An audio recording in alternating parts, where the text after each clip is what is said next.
how to use the free transform tool in Illustrator. I'm using CC 220. Select that design. Once you've selected all of those designs there, what you can do, you can go to the free transform tool and you can distort it and transform it in a number of ways.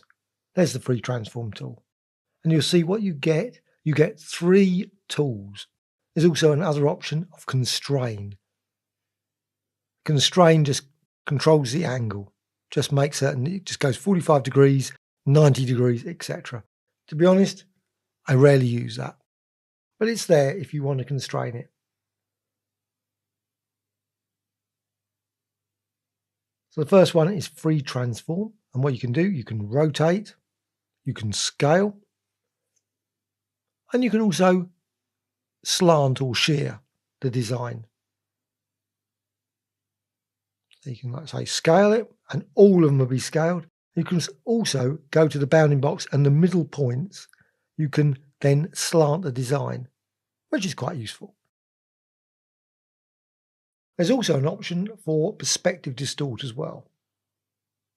That creates a nice perspective.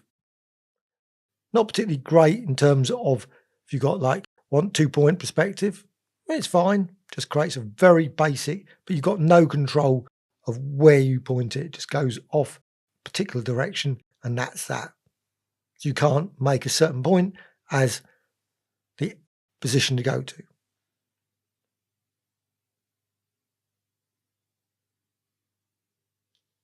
And the last one is free distort.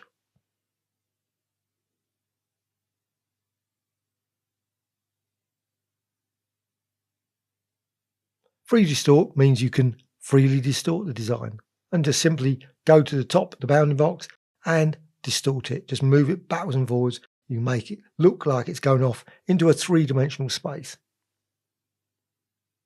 And you can select the bounding box.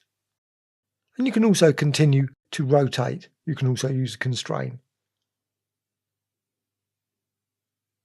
I'm just going to use it with another shape. Oops, I've selected too many shapes there. Just select that one.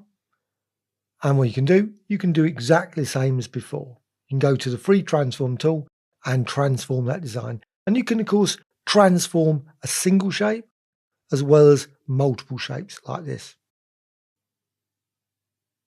So again, you go to free distort and you can distort the design.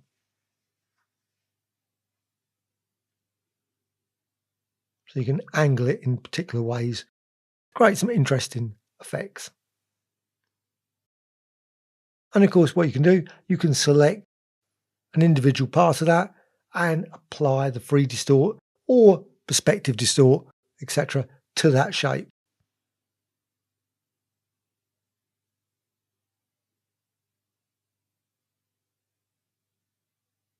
And of course, you go and select one of the other shapes as well if you wish. And you can continue to apply the free transform and distorts, etc., to that. Now you can also use type as well to distort. Sadly, you have to expand the type. You can't use it with just normal types. You can't just distort it and then continue to edit the text.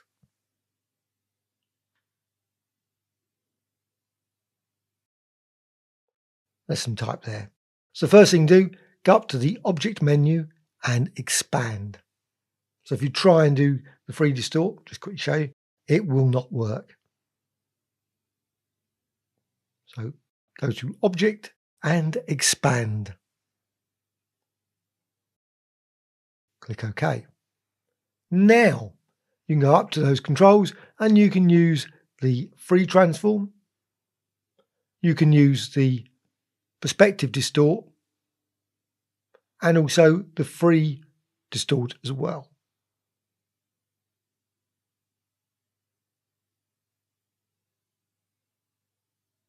So we've got free distort there.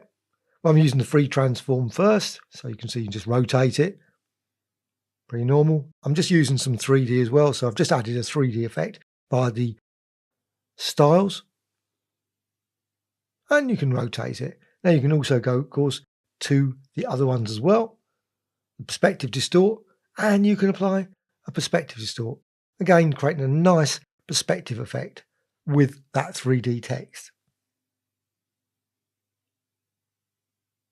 But the control is fairly limited in terms of perspective. And you can also go to the last one, which is the free distort, and you can distort the type in numerous ways. So you can squeeze it up, create all kinds of different designs, and of course you could change the 3D effect or maybe use any of the other styles, apply brushstrokes, etc. So that's the free transform tool. I've used a fairly limited set of shapes, but of course you can use it with all kinds of other much more complicated shapes than that.